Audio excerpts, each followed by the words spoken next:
Alright, what's up guys? My name is Zach, and today I am driving the 2025 Subaru Forester Premium Hybrid.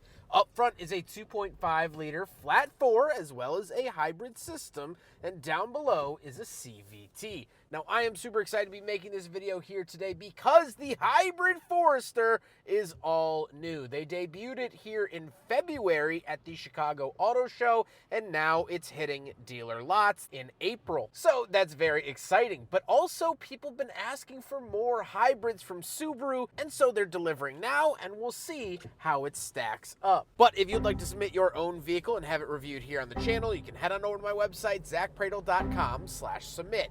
It's a quick and easy submission form. It takes under a minute to fill out, and I come out to you. And if you'd like to see all my videos weeks or sometimes months in advance, you can head on over to my Patreon for only $5 a month. Last but not least, huge thank you to Napleton Subaru in Schaumburg for letting me borrow their Forester Hybrid for today's video. You can browse their inventory with the link found in the description below. But let's get back to that 2.5 liter and hybrid system. Well, the 2.5 liter actually isn't anything new. It's the same engine that they've been using in the Subaru Forester not only since this body style debuted last year, but well before that. It's a pretty solid engine. They've now added the hybrid system with the battery that does allow you to drive in electric mode. Miles per gallon goes up a little bit, not dramatically. So if you do a lot of around town driving, you are going to notice a difference, but the biggest thing is that you can drive it in EV mode. So at slow speeds, going through your neighborhood, going through a parking lot, you can drive it in all electric mode, which is not only great for saving fuel, but also if you're trying to stay quiet, you could do it that way as well. So I really like that system. Like I said, paired to it is the same traditional CVT that any other Subaru gets. It's fine and it does the job. Last but not least, the Forester Hybrid is all-wheel drive as all other Foresters and most Subarus are. How does it feel to drive the Subaru Forester Hybrid? It's fine. It honestly, genuinely does not drive almost any different than the traditional Forester. You get a little bit more power, and of course at slow speeds, when you do put it into EV mode, it's completely silent and drives like an electric car. But driving around town on city streets, you're not gonna notice a difference. So if you're hesitant to get the hybrid because you think it might be more harsh or it might ride differently, don't worry, it rides the exact same. It's just the same thing with that hybrid power plant, which is really nice. Visibility is still good. Ride quality's okay, but from Subaru, you don't really get like a plush ride quality from any of their products, so par for the course in that regard. With that stuff out of the way, let's talk about the interior. Well, in front of me, I have a completely digital gauge cluster, and this is part of the premium package. So the premium and up will get a digital dash, while the lower trims still get a physical dashboard. I like it. It's clean, simple, easy to read, and has very, very good refresh rate, so it feels very high quality. On the steering wheel on the left, we do have our skip track, source, volume, and voice commands, and off to the right, we have our adaptive cruise, as well as our drive modes for S and I drive. Off to the left, we do have a climate control vent, and down below, we have our new EV mode button. Very cool to see that.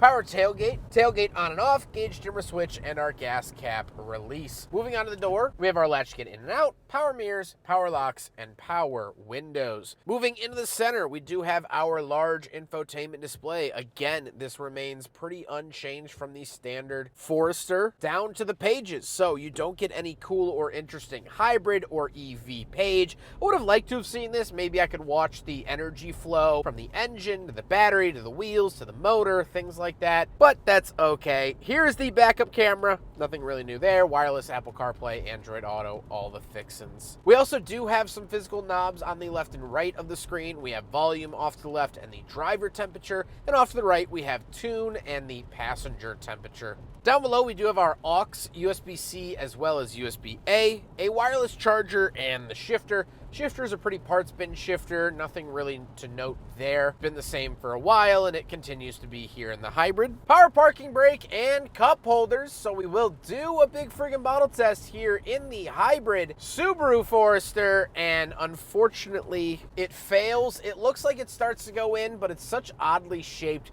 that it doesn't really stay in or anything like that. So unfortunately, the hybrid Forester, or also the non-hybrid Forester, fail the big friggin' bottle test.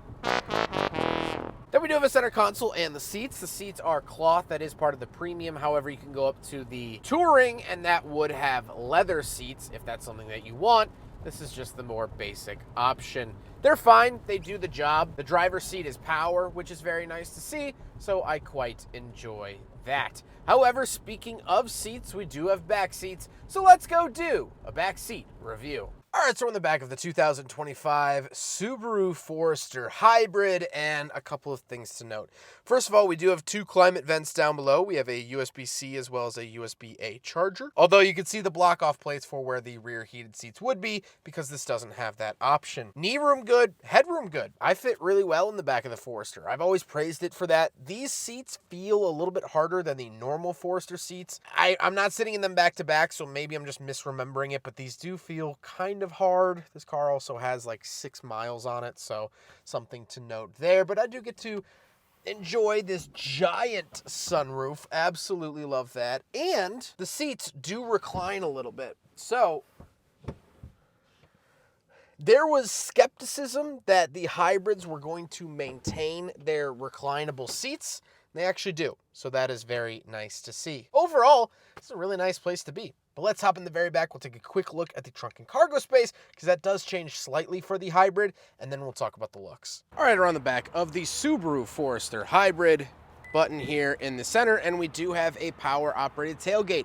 Absolutely love to see that. Now, once we are back here, we do get the 12-volt outlet. Love to see that. Because it is a hybrid, I would have loved to have seen a wall outlet. I think people who camp and hike and outdoorsy people would really enjoy that to charge things or something like that. However, something I'll mention is that it no longer gets a spare tire. You are looking at the battery, and so the Forester Hybrid does not get a spare tire. I know that is a big deal, again, for outdoorsy people. If you're going to take it down a trail, you're kind of going to want a spare tire, so I would recommend finding another one and shoving it in the trunk. There is no space for it because that's where the hybrid battery now lives. Something to note there. You also do get a privacy cover. There you go. Nothing too crazy. Come back up here. You could either lock it or close it. We'll just close it for now.